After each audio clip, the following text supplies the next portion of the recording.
Bien, bonjour à tous. Je vous propose de commencer puisqu'il est déjà 11h02 et que nous avons une heure. Bienvenue pour ce webinaire de la Fondation pour la recherche stratégique sur les conséquences de la crise Covid-19 pour les pays d'Asie, mais sur l'Asie en général et sur les relations diplomatiques et stratégiques entre pays d'Asie.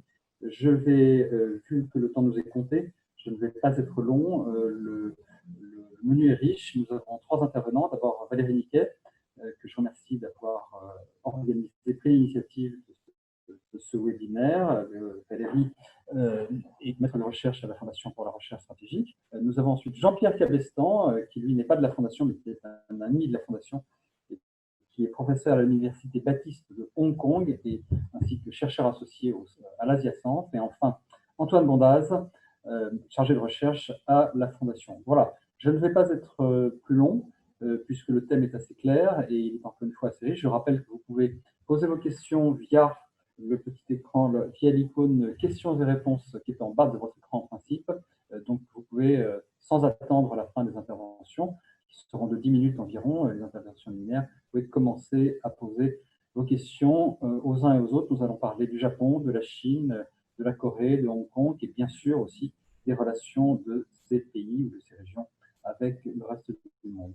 Je commence tout de suite par Valérie Niquet. Et Valérie va nous parler essentiellement du Japon, des conséquences de la crise pour le Japon et de ses relations avec la Chine et peut-être au-delà. Valérie, c'est à toi.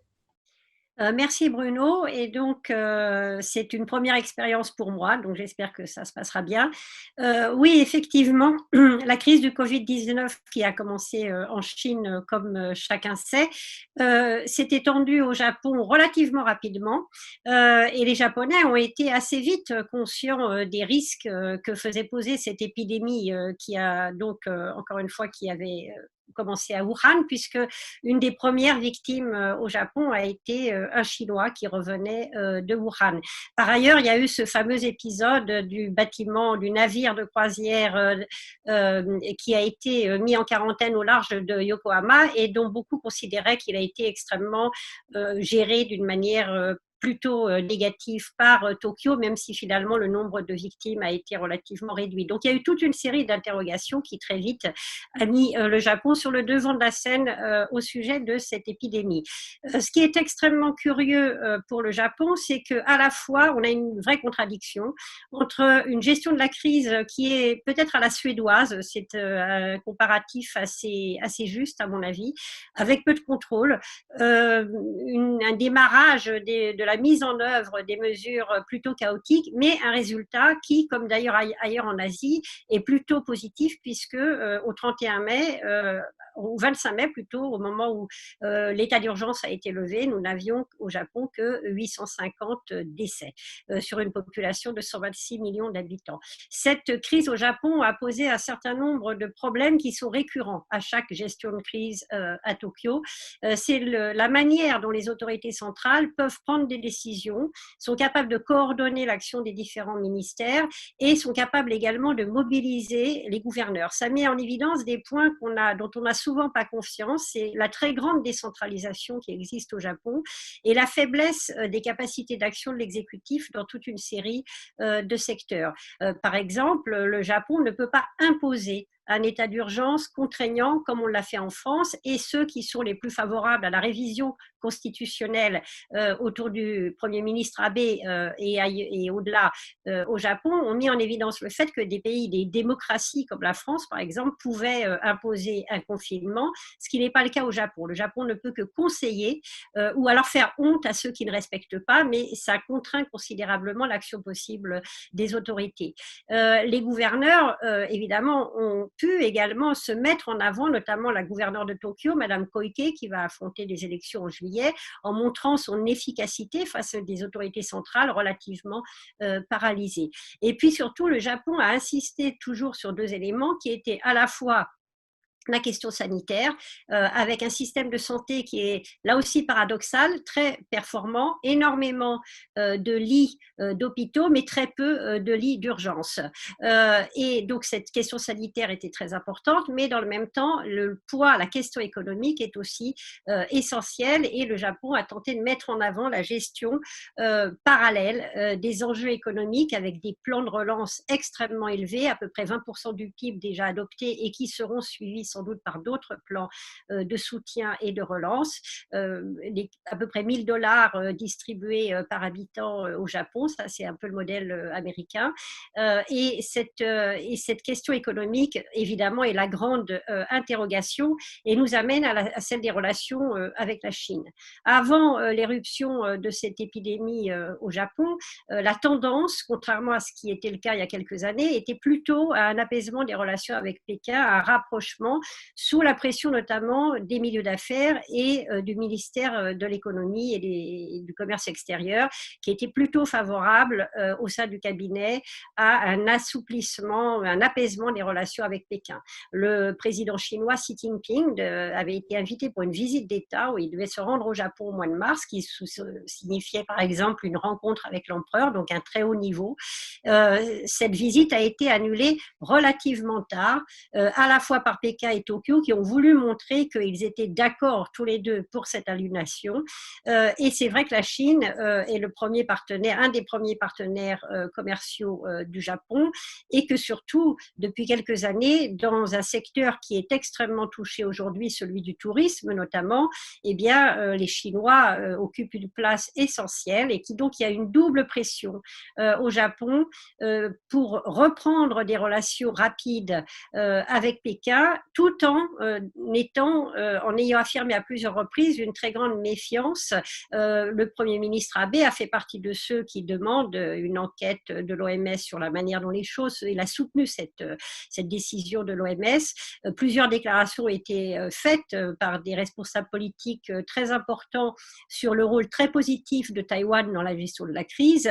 On a mis également en évidence au Japon le fait que Pékin semblait profiter de la crise pour multiplier les tensions, et on en reparlera sans doute au sujet de Taïwan et de Hong Kong, avec notamment un incident très grave au large de l'archipel des îlots Senkaku, qui sont administrés par Tokyo et revendiqués par Pékin, et une multiplication d'ailleurs des intrusions chinoises dans la zone en dépit du rapprochement que Tokyo souhaitait avec la Chine.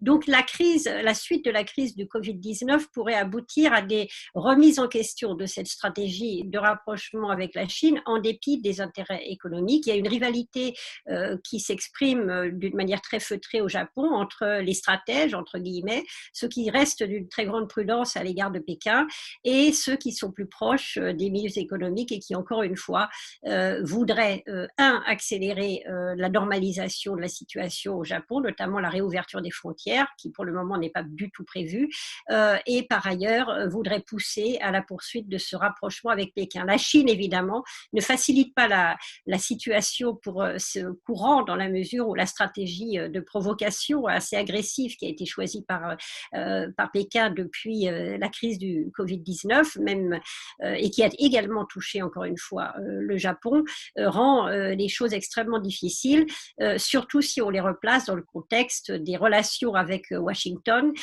Tokyo ne peut pas du tout se désolidariser des États-Unis, qui sont le principal garant de la sécurité dans la région, et donc se désolidariser d'une manière trop brutale des déclarations très offensives du président Trump et du secrétaire d'État aux Affaires étrangères.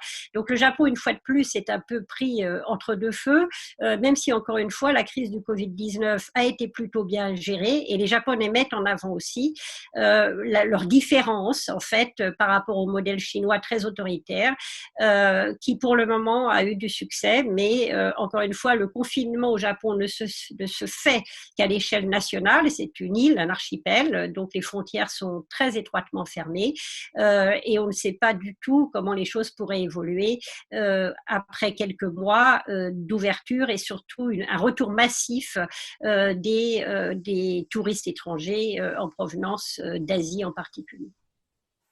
Merci beaucoup Valérie. Je vais tout de suite passer la parole à Jean-Pierre Cabestan. Jean-Pierre Votre expertise est particulièrement utile aujourd'hui, vu l'actualité de Hong Kong, mais elle va bien au-delà de la question de Hong Kong, bien sûr, et nous comptons sur vous pour nous éclairer sur la manière, si vous pouvez, dont d'abord les autorités chinoises voient les choses, quelle est leur stratégie si elles en ont une dans la région, et nous aurons certainement l'occasion de revenir dans le débat, si vous ne le traitez pas de manière approfondie, sur la question de Hong Kong elle-même et son évolution à court et moyen terme de votre point de vue. Jean-Pierre, c'est à vous. Merci Bruno. Merci à la FRS de m'inviter à ce webinaire sur les conséquences diplomatiques et internationales du Covid-19. On a beaucoup, je pense, en France comme ailleurs, commenté sur la manière dont la Chine avait géré cette affaire, cette crise sanitaire. Je ne vais pas rappeler les différentes étapes de cette gestion. Ce que je peux dire, c'est que il y a eu d'abord un retard dans la prise de conscience qu'on connaît bien, puisque le confinement de Wuhan et du Hubei n'a été décidé qu'à la fin janvier, alors que le virus est apparu dès la mi-novembre. Il y a eu aussi beaucoup d'opacité. On a donné des chiffres concernant le nombre de cas et le nombre de morts en Chine qui paraissent extrêmement bas et qui sont assez peu crédibles. Il y a des estimations qui sont beaucoup plus élevées, qui ont été avancées par certains chercheurs étrangers, qui sont peut-être pas qui sont peut-être pas non plus très crédibles, vont jusqu'à 3 millions de personnes atteintes et plusieurs dizaines de milliers de morts. Mais quoi qu'il en soit, il y a beaucoup de choses qu'on ne sait pas encore sur ce virus, son origine en fait. Est-ce que c'est le marché aux animaux ou est-ce que c'est un laboratoire? Ce qu'on peut dire, c'est qu'il s'est passé quelque chose quand même en février en Chine. Il y a eu, cette crise sanitaire a eu des conséquences sur les relations entre le pouvoir, c'est-à-dire le Parti communiste et la société. Il y a eu un moment de doute, un moment d'inquiétude, et puis un moment, je pense, de méfiance, enfin une baisse de la confiance, en tout cas, d'une partie de la société chinoise dans leurs autorités, dans la capacité des autorités du Parti communiste à gérer la crise. Alors, est-ce que c'était un Tchernobyl? Je ne pense pas, pour des tas de raisons. D'abord, la raison que j'avance toujours, c'est que Xi Jinping n'est pas Gorbatchev, c'est plutôt un anti-Gorbatchev et qu'il a très vite repris la main, comme on a vu au mois de mars. Et aujourd'hui, il paraît quand même très bien en selle et en position pour se maintenir au pouvoir, en tout cas jusqu'en 2022-2023 et peut-être au-delà. Ceci dit, il y a des divisions dans le parti sur lesquelles on pourra revenir et on voit bien que la politique à laquelle faisait allusion Valérie, qui est une diplomatie qu'on appellerait en français peut-être combative ou même guerrière, eh bien, ne fait pas l'unanimité en Chine, puisque certains pensent que cette diplomatie a contribué à, en fait, alimenter les tensions avec les États-Unis, avec l'Occident, et surtout à troubler le message que Pékin a voulu envoyer au monde lorsque Pékin commençait à sortir de la crise sanitaire et à apporter son aide aux pays européens et aux pays en développement, en Afrique et ailleurs. Eh bien, elle mélangeait cette politique de générosité, cette diplomatie de générosité avec un discours offensif et même agressif, antidémocratique, défendant sa propre modèle de développement et attaquant les démocraties pour toutes les faiblesses qu'elle mettait en exergue au cours de la gestion de cette crise. Donc, c'est en fait un message qui, à mon avis, s'est retourné contre la Chine et qui lui a en fait causé pas mal de tort. Alors, maintenant, les conséquences, on les connaît. C'est que cette crise du Covid-19, plutôt que de rapprocher les pays, les puissances et les inciter à coopérer, notamment pour la recherche d'un vaccin et puis à terme d'un traitement, eh bien, a plutôt alimenté la guerre froide qui commence à émerger entre la Chine et les États-Unis. Alors, on peut discuter, revenir sur savoir s'il s'agit vraiment d'une guerre froide. Évidemment, cette guerre froide a des similitudes, mais aussi des différences importantes avec la guerre froide qu'on connaît bien pour ceux qui se rappellent de la période avant 89. Mais il y a des tensions évidentes et trois types de tensions, à la fois des tensions économiques très fortes, tensions géostratégiques et puis une confrontation idéologique qui est devenue de plus en plus frontale, à mon avis. Alors, la crise a été gérée en Chine grâce à un appareil du parti omniprésent, omnipotent et qui a pu, avec ses 90 millions de membres et tous les supplétifs qui surveillent les résidences urbaines, contrôler la population de manière, je dirais, assez efficace. Maintenant, le risque à l'intérieur de la Chine, il est double. D'abord, c'est une deuxième vague d'épidémie qui émerge ici et là, notamment au nord-est et puis à Wuhan à nouveau, même si ces nouvelles vagues sont contenues pour l'instant.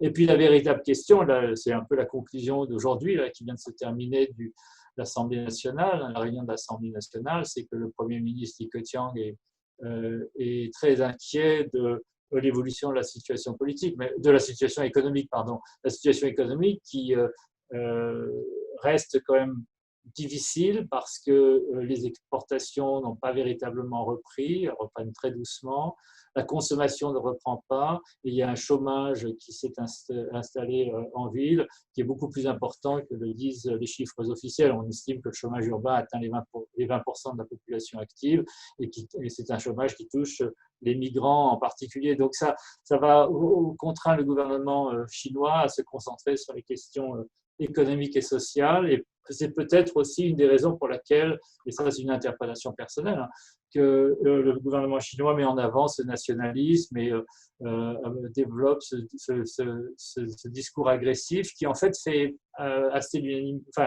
reçoit un soutien important tout au moins au sein de la société chinoise, y compris pour ce qui concerne Hong Kong. Deux mots, si j'ai le temps, sur Taïwan. Je pense que ce Covid-19 a été géré par une stratégie que j'appellerais de sécurisation préemptive à Taïwan, un peu comme à Hong Kong d'ailleurs, ce qui a permis à Taïwan d'avoir un nombre extrêmement limité, moins de 500 de cas de virus, moins de 10 morts. Donc, Taïwan est une île qui est aussi protégée par des frontières très bien gérées, et donc ça a permis à Taïwan de s'en sortir et de devenir aussi de rentrer en concurrence avec la Chine dans une politique de générosité qui a permis à Taïwan en fait de sortir un peu de son isolement diplomatique, même si ça n'a pas favorisé sa réinsertion dans l'OMS comme on le sait. Mais bon, je pense que la situation dans le détroit reste tendue, et que la Chine n'a pas assoupli sa position par rapport à Tsai Ing-wen, qui a été réélu, a commencé en janvier, qui a commencé son deuxième mandat le 20 mai, donc il y a quelques jours. Je pense que du côté taïwanais, il n'y a pas de volonté d'envenimer les choses. Je crois que Tsai Ing-wen va continuer à maintenir une politique extrêmement stable à l'égard de la Chine, même sans en faire de concessions pour autant. Ce que l'on peut dire, c'est qu'elle peut s'appuyer sur une administration américaine qui est beaucoup plus prête à la soutenir et même probablement aussi à l'instrumentaliser dans sa confrontation avec la Chine. Et là, c'est peut-être aussi un risque supplémentaire pour Taïwan. Pour ce qui concerne Hong Kong, où je me trouve, comme vous le savez, on est dans une actualité extrêmement tendue, puisque en dépit d'une gestion quand même dans l'ensemble relativement satisfaisante du Covid-19, puisque là aussi à Hong Kong, une politique de sécurisation préemptive a été adoptée, qui a permis une fermeture, qui a contraint en fait la chef de l'exécutive à accepter la fermeture de la frontière avec la Chine, ce qui était quand même du jamais vu depuis le retour de Hong Kong à la Chine en 1997. Et cette fermeture de la frontière en fait a été possible sous la pression de la société, notamment du corps médical, qui s'est mis en grève au début février pour convaincre le gouvernement de fermer la frontière. Et donc, c'est un élément intéressant à indiquer dans l'équation entre la Chine et Hong Kong, et notamment entre Hong Kong aussi et les autorités de Hong Kong, pro-chinoises, et puis de la société civile. Maintenant, alors quelle est la relation entre la loi de sécurité nationale, la reprise des mouvements de protestation à Hong Kong et le Covid-19? Je dirais que la Chine a utilisé une espèce de fenêtre d'opportunité, le fait que tout le monde entier est mobilisé, chacun chez soi, par cette nouvelle pandémie, pour accroître sa pression sur Hong Kong et passer en force cette loi de sécurité nationale, non pas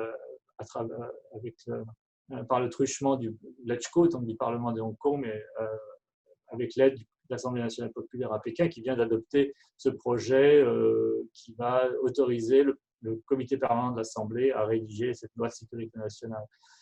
Cela étant, la relation n'est pas complètement directe parce que, en fait, depuis maintenant presque 6 mois, la Chine serre la vis à Hong Kong. Elle a tiré les conclusions du mouvement de protestation contre la loi d'extradition de l'an dernier pour, en octobre 2019, donc l'an dernier, décider de passer en force cette loi de sécurité nationale sans passer par la case LegCo. Donc, et on a vu depuis le début de l'année un durcissement de la politique de Pékin à l'égard de Hong Kong, avec la nomination d'alliés de Xi Jinping au poste clé, notamment du chef du bureau de liaison à Hong Kong, Law Ruining, et du chef du bureau de Hong Kong à Pékin, Xia Baolong. Donc, on est dans une situation tendue. La vraie question maintenant, c'est de savoir quelle va être l'ampleur des sanctions que l'administration Trump va prendre. Est-ce qu'elle va toucher principalement des responsables en Chine ou est-ce qu'elle va aussi affecter les relations économiques entre Hong Kong et les États-Unis? Et la deuxième question qui est essentielle, c'est de savoir si le mouvement de protestation qui a repris vigueur ces derniers jours autour d'un autre projet, qui est le projet de loi qui criminalise toute insulte de l'hymne national communiste à Hong Kong, eh bien, est-ce que ce mouvement de protestation va se développer encore plus et devenir un facteur non seulement d'insécurité, enfin d'instabilité à Hong Kong, mais aussi d'incertitude pour les milieux politiques?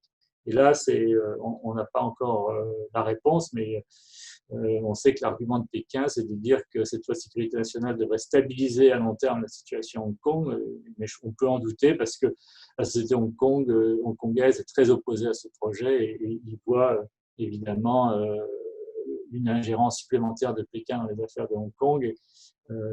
Et Hong Kong se trouve, d'une certaine manière, et je terminerai là-dessus, sur la ligne de front de cette nouvelle guerre froide qui s'est développée entre les États-Unis et la Chine.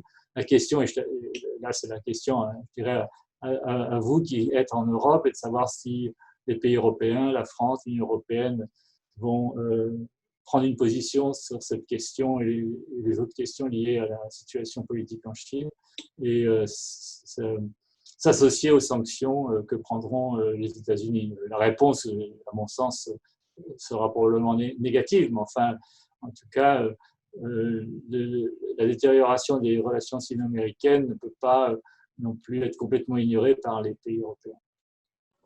Merci beaucoup Jean-Pierre.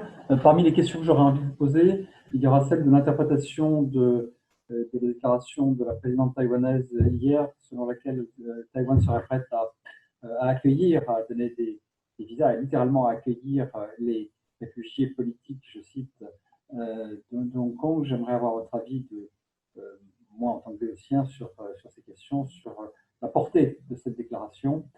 Mais bien sûr, ce sera après les questions posées par les participants qui commencent à arriver. Et comme vous le savez, elles arrivent dans la petite fenêtre QR.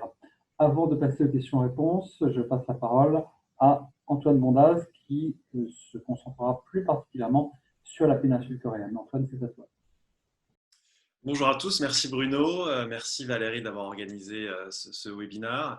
Je vais aborder rapidement la question de la Corée du Sud et de la Corée du Nord. Alors, la Corée du Sud a beaucoup été présentée, tout comme Taïwan ces derniers mois, comme un modèle de réussite dans la gestion de la crise sanitaire de la Covid-19.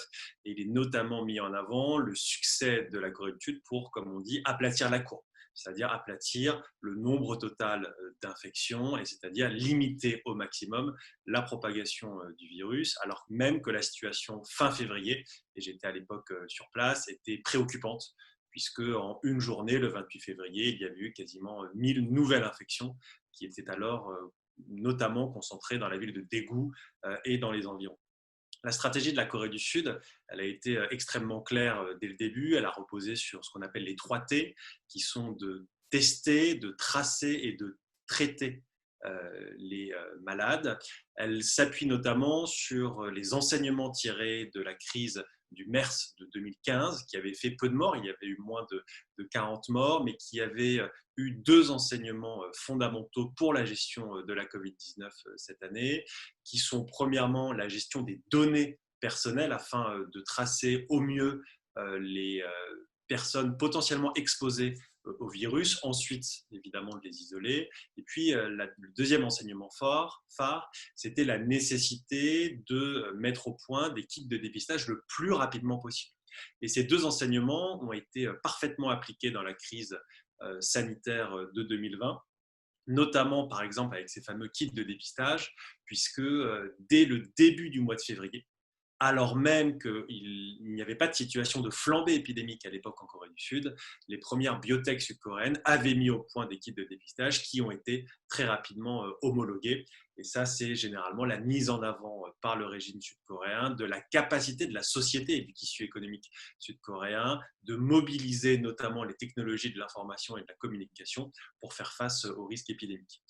La stratégie de la Corée du Sud, elle a été donc d'isoler les patients le plus rapidement possible, ce qui a permis de contenir le principal foyer épidémique à la ville de Daegu et aux environs, puisque encore aujourd'hui, 75% des à peu près 11 000 cas sont situés ou étaient situés dans cette ville.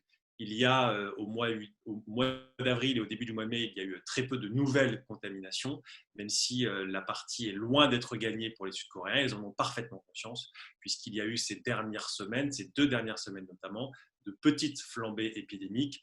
Et l'inquiétude, c'est que ces flambées épidémiques, encore une fois très limitées, puisque c'est quelques dizaines de cas par jour, sont concentrées à Séoul, à Incheon et plus largement dans la province du Gyeonggi, c'est-à-dire dans la mégalopole de Séoul qui rassemble 25 millions d'habitants. Et donc, il y a une attention et une préoccupation claire à Séoul. Il ne faut pas baisser les bras, il ne faut pas baisser la garde et il faut continuer à appliquer les mesures de distanciation sociale, les mesures barrières, etc. Pour vous donner juste un exemple, les écoles ne viennent que de réouvrir en Corée du Sud, alors même qu'elles étaient fermées depuis le milieu du mois de février.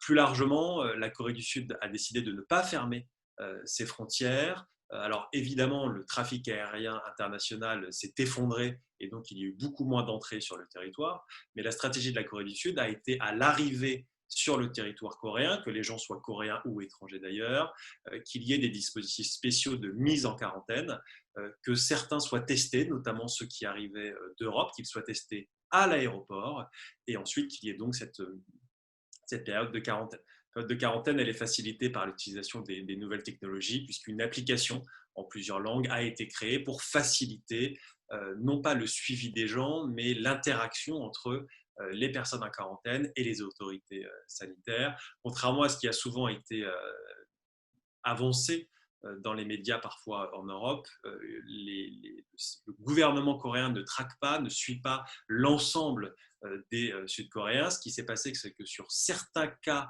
de personnes atteintes du Covid-19, où il est extrêmement difficile d'établir ce qu'on appelle le contact tracing, c'est-à-dire les personnes qui ont pu être en contact, alors là, les nouvelles technologies sont utilisées, que ce soit la géolocalisation des téléphones portables, l'utilisation des cartes bancaires ou même les caméras de vidéosurveillance, afin d'identifier les personnes qui ont pu être en contact et de leur faire, si possible, réaliser un test. Donc, l'ensemble de ces stratégies a permis, encore une fois, de limiter considérablement le nombre de morts, puisqu'il y a aujourd'hui 100 fois moins de morts en Corée du Sud qu'en France. Ce qui est important, c'est que la Corée du Sud a également mis en avant ces dernières semaines sa volonté de faire de la sécurité humaine, le concept de sécurité humaine, qui est un vieux concept puisqu'il émerge dans les années 90 dans les organisations internationales et notamment à l'ONU, de faire de la sécurité humaine un concept clé de sa politique étrangère et pas uniquement de sa politique intercoréenne. Évidemment, la Corée du Sud a saisi l'opportunité, entre guillemets, de cette crise afin d'essayer de relancer la coopération intercoréenne, notamment en proposant à la Corée du Nord une coopération sur les questions sanitaires. Pour l'instant, la Corée du Nord l'a refusé. Ça va me permettre de parler assez rapidement de la situation en Corée du Nord. Alors, officiellement, la Corée du Nord est un autre modèle, puisqu'officiellement, il y a 0 cas et 0 décès. Officiellement, la situation est sûrement autre, même si on n'a pas de données évidemment précises. Ce qu'il faut bien préciser sur la Corée du Nord, c'est que ça a été le premier pays à prendre des mesures radicales, puisque les frontières ont été fermées dès la fin du mois de janvier, que les provinces transfrontalières de la Chine ont été mises en quarantaine et qu'il y a eu très rapidement dans l'ensemble du pays des mesures de distanciation sociale extrêmement strictes.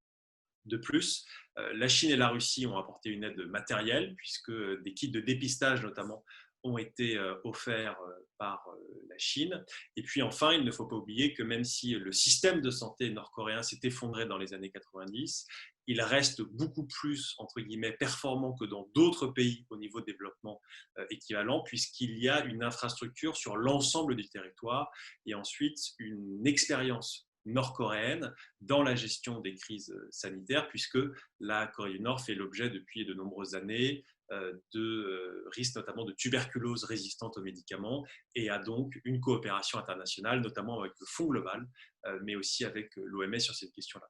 Donc je ne dis à aucun moment évidemment que le système de santé nord-coréen est performant, mais en tout cas qu'il est plus performant parfois que certaines analyses peuvent dire. La Corée du Nord a donc souffert indirectement de cette épidémie, étant donné qu'on n'a pas de données épidémiologiques pour l'instant, notamment du fait de l'effondrement du commerce avec la Chine. Depuis une dizaine d'années, la Chine est devenue le principal partenaire commercial de la Corée du Nord, à plus de 90%. Malheureusement, le commerce avec la Chine s'est effondré depuis le mois de janvier, posant de vraies questions sur la santé économique du régime nord-coréen et poussant le régime nord-coréen le plus rapidement possible à reprendre en tout cas des formes d'échange avec la Chine. Cette crise a aussi eu un impact majeur sur plusieurs événements qui devaient avoir lieu ces dernières semaines.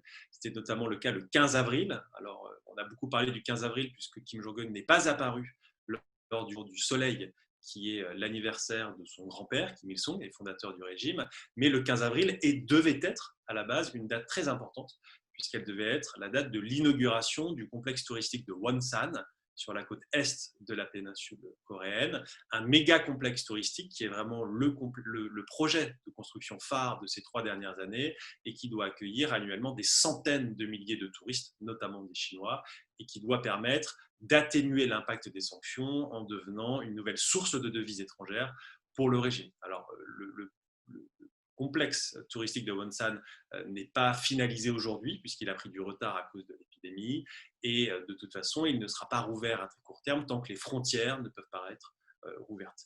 La question se pose aussi sur le programme nucléaire et balistique nord-coréen et de l'impact de cette crise sur ce programme. A priori, il n'a pas eu d'impact direct. La Corée du Nord a essayé de le démontrer, notamment en continuant les essais de missiles à courte portée. Il y en a eu une petite dizaine réalisés au mois de mars, puis quelques-uns réalisés au mois de mai. Le message il est clair, la Corée du Nord poursuit son programme balistique, qu'il soit sur le plan conventionnel ou sur le plan nucléaire. Le programme nucléaire ne s'arrête pas et cela a été mentionné très directement par Kim Jong-un il y a quelques jours, puisqu'il y a eu une réunion de la plus haute instance militaire du pays qui a annoncé qu'il fallait continuer de renforcer la dissuasion nucléaire du pays. Et donc, même s'il n'y a pas d'essai nucléaire depuis 2017, qu'il n'y a pas d'essai de missiles à longue portée depuis novembre 2017, le programme nucléaire et balistique, évidemment, se poursuit et reste un problème. Juste pour conclure sur une remarque par rapport à ce que disait le professeur Cabestan il y a quelques instants et peut-être faire le lien entre Chine, Covid-19, Hong Kong, Corée du Sud, etc. Une inquiétude à Séoul ces dernières heures, c'est le risque que la Chine utilise un argument très spécifique pour relativiser l'adoption, en tout cas la prise de cette décision sur la loi de sécurité nationale, puisqu'on voit se multiplier dans la presse chinoise des allusions à la loi de sécurité nationale en Corée du Sud, en estimant que la loi en Corée du Sud est beaucoup plus sévère que celle qui serait adoptée à Hong Kong et que donc il n'y a pas de raison de critiquer la loi à Hong Kong. La différence évidemment majeure en Corée du Sud, c'est que la Corée du Sud est une démocratie, que si le Parlement souhaitait changer cette loi de sécurité nationale, il pourrait le faire et que cette loi de sécurité nationale s'inscrit dans le fait que la guerre de Corée n'a jamais été terminée, qu'il y a un armistice et pas un traité de paix et que la menace nord-coréenne continue d'être perçue de loin en Corée du Sud comme une menace extrêmement importante. Merci beaucoup Antoine. Pour les 25 minutes qui nous restent, je vous propose qu'on se concentre essentiellement sur les conséquences géostratégiques de la crise du Covid-19 et notamment sur les relations entre les différents acteurs dont nous avons parlé, les différents pays, et bien sûr également avec les États-Unis. Nous avons des premières questions qui nous est arrivée avant même le séminaire, qui portaient sur l'interprétation de l'activité chinoise ces dernières semaines en mer de Chine du Sud, avec notamment la création de nouveaux districts par la Chine. Et de manière, j'ai envie d'étendre cette question pour la poser aux trois intervenants qui pourront simultanément prendre connaissance des questions posées par les participants au séminaire dans le petit volet questions-réponses. Mais ma question est très simple et très large à la fois. Dans quelle mesure peut-on interpréter ce qui me semble être une certaine agressivité renouvelée de la part de la Chine à l'extérieur, au-delà de ses frontières, comme une conséquence de la crise de la Covid-19?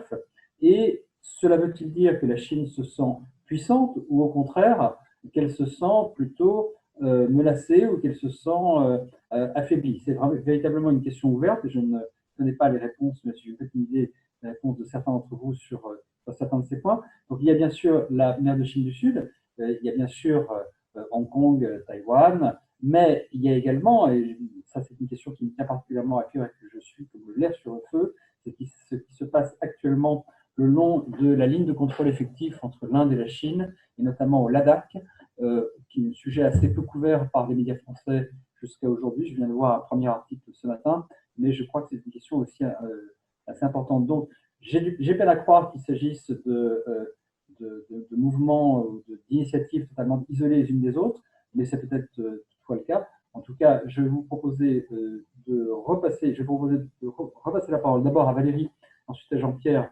ensuite à Antoine, pour traiter ces premières questions, les questions que vous avez pu voir et tout autre point que vous souhaiteriez ajouter, peut-être pour pas plus de 5 minutes par personne à ce stade. Je vous redonnerai la parole ensuite, naturellement. Valérie ? Oui, alors je vais essayer d'être assez rapide. Ma thèse est effectivement, enfin c'est pas la mienne uniquement, elle est assez souvent partagée. C'est que mon analyse, en tout cas, c'est que d'abord c'est une tendance lourde qui précède le Covid-19, l'agressivité de la Chine en mer de Chine du Sud face au Japon, face à Taïwan et en Inde, à la frontière avec l'Inde, en tout cas dans cette région-là, ne sont pas nouvelles et donc font partie de cette stratégie d'affirmation de puissance qu'a mise en place Xi Jinping, pour qui la Chine désormais est au centre de la scène internationale et ne doit pas céder le moindre bout de terrain et au contraire affirmer la puissance chinoise d'une manière constante, encore une fois dans un contexte de rivalité avec les États-Unis.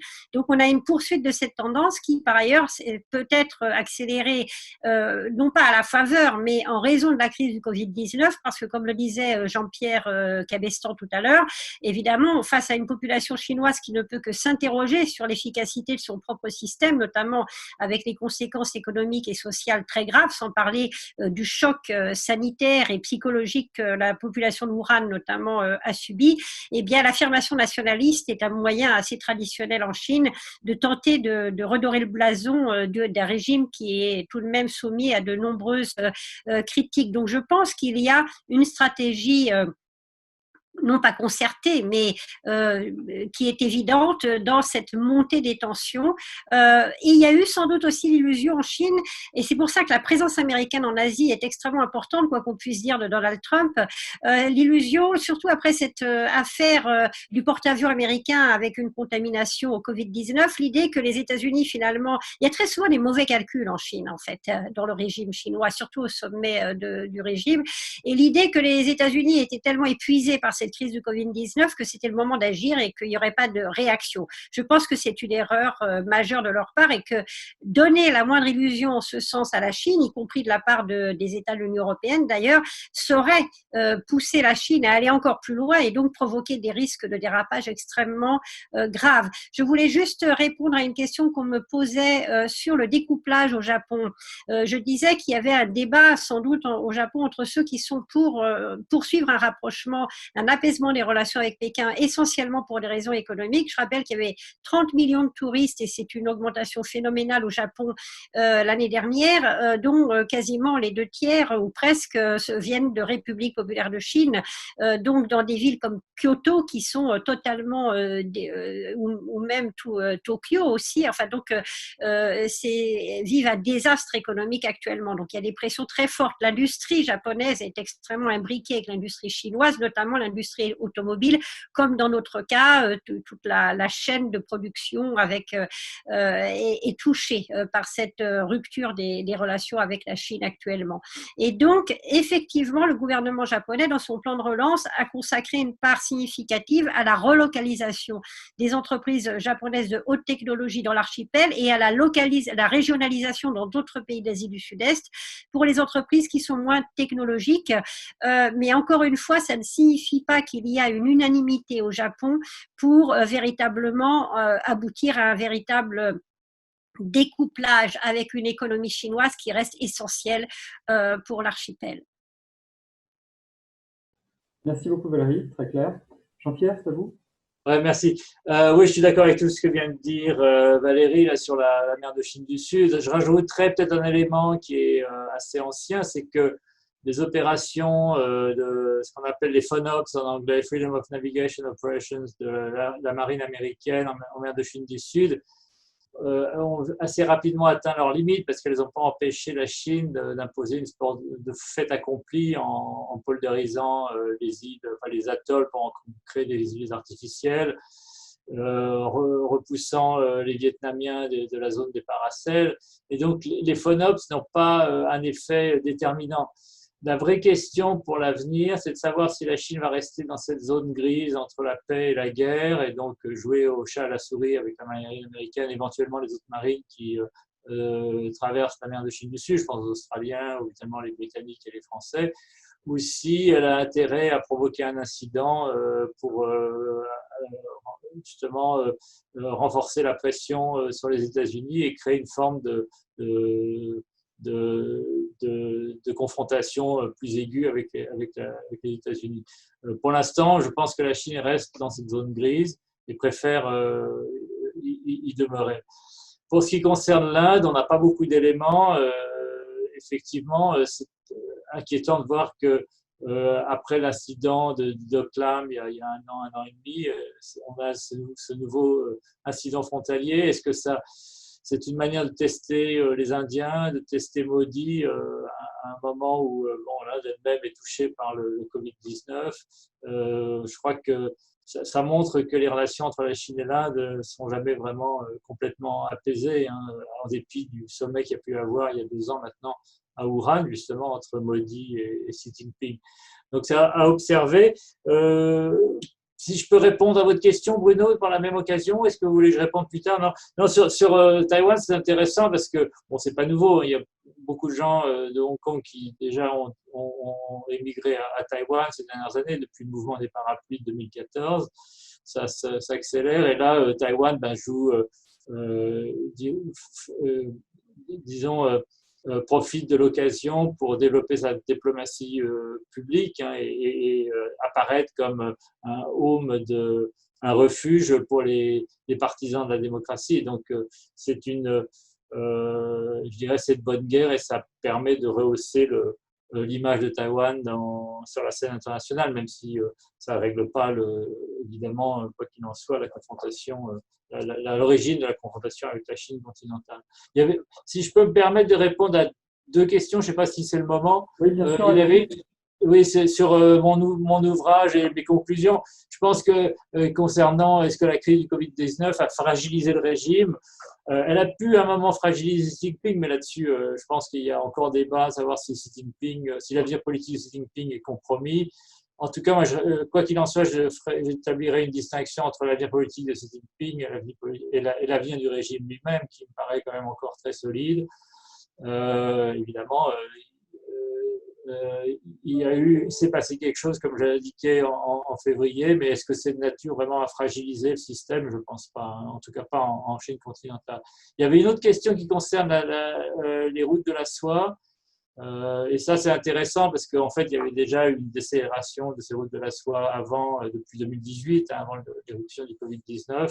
Mais il est clair que maintenant, la Chine a moins d'argent à investir dans les routes de la soie et en plus, elle fait face à un endettement des pays récipiendaires, notamment en Afrique, mais ailleurs aussi, qui accroît, qui complique ses relations avec ces pays et qui va l'obliger à négocier, surtout en bilatéral, hein, on parle de la G20, avec ces pays, des remises de dettes, même si la Chine n'est pas tellement portée pour les abandons de dettes, n'est pas portée à accepter les abandons de dettes. Donc voilà les deux réponses que je pourrais faire aux questions qui ont déjà été posées. Merci beaucoup Jean-Pierre. Antoine? Alors, rapidement, il y avait une question sur les démocraties non individualistes. Est-ce qu'elles auraient mieux réussi selon cet article de Foreign Affairs ou Foreign Policy? Je pense qu'il faut faire très attention. La caricature des sociétés asiatiques qui seraient basées sur le collectif versus les sociétés occidentales basées sur l'individualisme, ça, elles ne tiennent pas vraiment. J'étais à Séoul fin du mois de février, je peux vous assurer que les débats politiques étaient extrêmement vifs et que la question qui se posait à l'époque, c'était la possibilité, par exemple, de continuer à aller à l'église, la possibilité de continuer à faire des manifestations, notamment même de petite taille, à Gangwon pour critiquer le président Moon, etc. Et donc, si vous voulez, ce fantasme d'une société misant sur le collectif, ayant parfaitement conscience de l'intérêt collectif et le faisant passer bien devant l'intérêt individuel, je pense que ce n'est pas le cas. Ce qui est clair, c'est que ces différents pays ont une expérience que n'ont pas forcément les démocraties occidentales vis-à-vis de ces risques sanitaires et notamment du risque pandémique lié à un virus grippal ou à un coronavirus, et que vous avez des mécanismes institutionnels de réponse qui sont beaucoup plus réactifs et qui sont beaucoup plus, entre guillemets, participatifs, c'est-à-dire qu'ils incluent très rapidement une mobilisation de l'ensemble des acteurs de la société et notamment du grand public. Pour revenir à la question chinoise, je pense qu'on surestime souvent, et ça a été dit précédemment, non seulement les capacités de la Chine, mais la volonté de la Chine de rentrer dans une véritable confrontation avec les États-Unis. C'est bien souvent un sentiment d'insécurité plus qu'un sentiment de cette capacité à devenir demain le leader mondial qui anime les dirigeants chinois. Et on a généralement des tensions internationales quand justement on a des fragilités en interne. Ce qui s'est passé avec les États-Unis s'inscrit dans un contexte plus large de tensions structurelles. Il ne faut pas oublier qu'il y a 4 mois, tout semblait parfaitement se passer entre Pékin et Washington, qu'un accord commercial venait d'être signé et que Trump, même au mois de janvier, au début du mois de février, faisait les louanges de la Chine et notamment de la gestion par le président Xi Jinping de la crise sanitaire. Et donc, il faut faire, je pense, très attention sur l'interprétation de ces tensions. Il y a une question sur l'Europe, et là, je pense que c'est un point extrêmement important sur lequel il faut revenir. Est-ce qu'il y a une prise de conscience en Europe pas forcément des dangers, mais en tout cas des risques que représente la coopération avec la Chine? On peut l'espérer. On voit qu'il y a la multiplication de déclarations sur notamment une réflexion sur les chaînes de valeur, sur la nécessité de relocaliser, pas nécessairement en Europe, mais au moins dans la périphérie de l'Europe, une partie de nos chaînes de production qui seraient trop vulnérables, notamment dans les secteurs stratégiques. C'est une des dimensions du plan présenté par le président Macron et la chancelière Merkel. La question va désormais être de savoir s'il va être mis en œuvre de façon extrêmement stricte et si cela aura une conséquence réelle. Plus largement sur la Chine et l'Europe, la Chine a toujours eu, et ce n'est pas nouveau, une stratégie visant à diviser les Européens entre eux et d'éviter évidemment qu'il y ait un consensus, que la communication de la Chine vis-à-vis de l'Europe, évidemment, cherche à séduire les Européens en insistant sur le multilatéralisme, etc., à un moment où les relations transatlantiques peuvent être rendues plus difficiles, notamment par le président Trump. Je pense qu'il ne faut pas se tromper, il ne faut pas être naïf, c'est d'ailleurs le terme qui est répété régulièrement.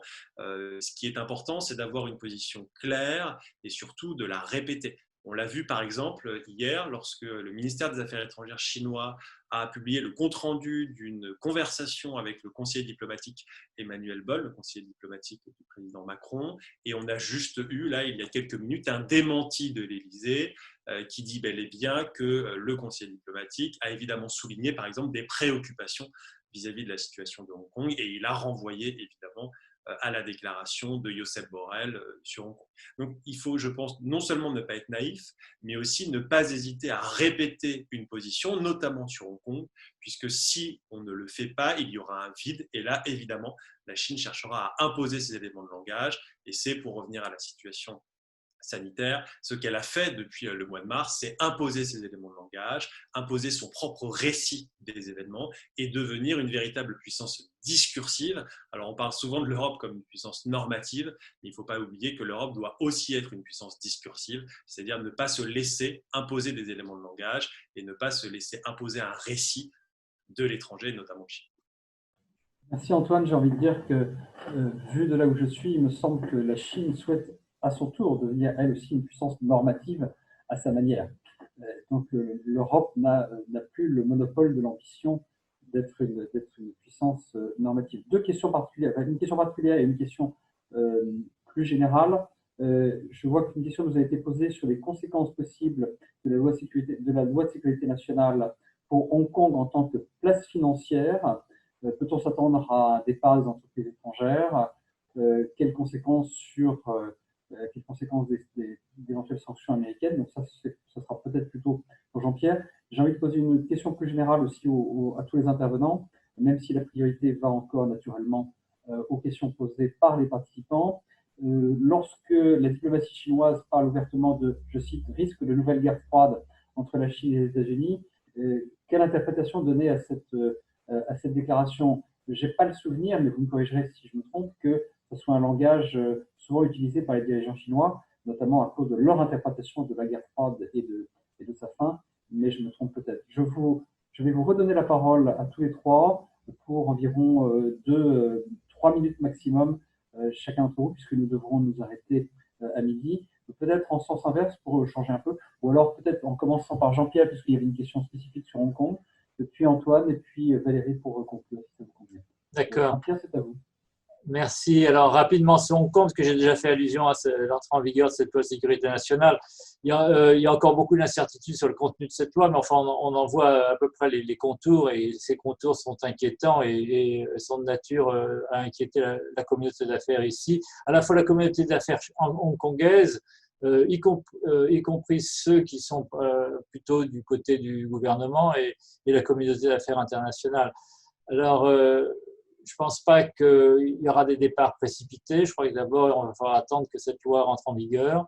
Après, il va falloir surtout attendre, comme je disais, l'impact des sanctions américaines, si ce sont des sanctions seulement symboliques qui visent certaines organisations ou responsables en Chine, mais qui essaient d'épargner l'économie hongkongaise. Je pense que beaucoup d'entreprises, y compris américaines, resteront en Hong Kong. Mais il y a quand même deux types d'inquiétudes. Une inquiétude qui vient du fait que Hong Kong risque de devenir à l'avenir une place instable, avec une forme d'instabilité et d'incertitude pour les affaires qui va dissuader des entreprises de s'installer ici, ou les grandes entreprises qui sont installées ici, ou les banques à petit déplacer leur siège régional vers d'autres villes comme Singapour ou Tokyo, ou si elles sont liées à la Chine, il n'y a pas tellement de raison d'être ici plutôt qu'en Chine même. Et puis, cela va dépendre aussi, je l'ai dit, de la manière dont cette loi est appliquée localement. Et ça, il va falloir attendre. Sur la guerre froide, moi je pense que en fait c'est cet esprit combatif qu'a adopté la Chine qui est à l'origine de cette nouvelle guerre froide. C'est-à-dire que la Chine est rentrée en guerre contre les démocraties, alors qu'avant elle laissait de côté ces questions idéologiques pour essayer de mettre en avant ce qu'il y avait de commun entre la Chine et les autres pays, alors qu'aujourd'hui elle est dans une position d'hostilité. Donc d'une certaine manière, c'est elle qui a déterré la hache de guerre. Donc, il ne faut pas s'étonner que les démocraties réagissent. Ce que j'espère, je n'ai pas beaucoup d'espoir dans l'Union européenne pour peut-être terminer là-dessus, parce que la déclaration de Josep Borrell était extrêmement prudente. Il n'y a pas eu de condamnation, il n'y a pas eu de sanctions envisagées. J'espère que le G7 pourra prendre une décision peut-être un peu plus musclée, mais bon, avec des pays comme l'Italie, on risque d'avoir du mal à trouver une position commune. Donc là non plus, je crois qu'on ne peut pas attendre de véritables prises de mobilisation côté européen. Et puis l'Union européenne, avec 27 membres dans des pays comme la Hongrie, qui ramène vers le bas toute déclaration, je crois qu'on n'a pas beaucoup d'espoir de pouvoir véritablement développer une politique commune vis-à-vis de la Chine. Merci beaucoup Jean-Pierre. Oui, le G7 va être particulièrement intéressant puisque présidé par Donald Trump, la pression sur la question chinoise sera certainement très forte. Antoine et puis Valérie pour conclure. Rapidement, comme le précise Jean-Raphaël Petroni dans une des questions, évidemment, la Chine parle régulièrement de la mentalité de guerre froide des États-Unis pour les critiquer. L'utilisation des termes impérialistes, interventionnistes, hégémonistes s'inscrivent exactement dans la même veine. Le problème pour la Chine, je dirais, ces derniers mois, c'est que le paradoxe de l'ascension se poursuit. Il faut réussir ce dilemme de l'ascension, comme le disait Yan Xuetong il y a quelques années, c'est-à-dire poursuivre l'émergence de la Chine en évitant évidemment une réponse internationale trop forte. Sauf que la Chine fait face ces derniers mois à deux problèmes. C'est premièrement, la Chine est perçue de plus en plus comme une menace, on le voit aux États-Unis, mais aussi progressivement de plus en plus en Europe, et que la crise sanitaire a rendu nécessaire pour les autorités chinoises d'opposer plus frontalement leur modèle politique au modèle démocratique en vantant ses mérites et en le présentant comme un modèle exemplaire, et également pour des dimensions purement internes, c'est-à-dire rassurer la population et relégitimer le régime. Sur la question de Hong Kong, et pour conclure, il y a évidemment les enjeux stratégiques dont on parle régulièrement, les enjeux économiques, financiers. Je pense qu'il ne faut pas, notamment au niveau européen et notamment au niveau des sociétés civiles, ne pas perdre de vue une dimension empathique. Il faut bien comprendre qu'on est face à une société hongkongaise dont il y a une remise en cause méthodique et organisée des libertés politiques d'ici 2047, et que donc il faut se mettre à la place notamment de cette jeunesse hongkongaise qui a grandi dans une société démocratique, ou en tout cas relativement démocratique, et à qui on dit que leurs droits vont progressivement être remis en cause, qu'il n'y a rien à faire et que ce calendrier est avancé puisque ce n'est pas en 2047, mais c'est dès à présent. Et donc, je pense que l'Union européenne a un rôle à jouer en critiquant plus ouvertement et en appelant évidemment au respect de ses droits et au respect notamment de l'accord de 1994. Merci beaucoup Antoine. Enfin Valérie, pour conclure, puisqu'il est logique, puisque tu es à l'origine et nous t'en remercions de la tenue de ce séminaire. Oui, donc juste pour conclure rapidement sur la question de la guerre froide, il faut bien voir que ça fait partie d'un discours de puissance et d'affirmation de la Chine qui ne reflète pas, comme le disait Jean-Pierre, une réalité qui a été initiée par les puissances occidentales et même pas par les États-Unis. Il s'agit pour Pékin d'enfoncer un coin et de tenter d'accroître les divisions qui existent entre les États-Unis d'un côté, l'Union européenne de l'autre et le Japon notamment, et les alliés des États-Unis en Asie, en essayant de faire peur, c'est-à-dire de démontrer que, à cause de Donald Trump, en faisant oublier d'ailleurs aussi cette crise du Covid-19, en recentrant tout sur le conflit entre la Chine et les États-Unis, c'est une manière de tenter justement d'éloigner tous ceux qui seraient tentés par une condamnation de Pékin qui les rapprocherait de la position américaine.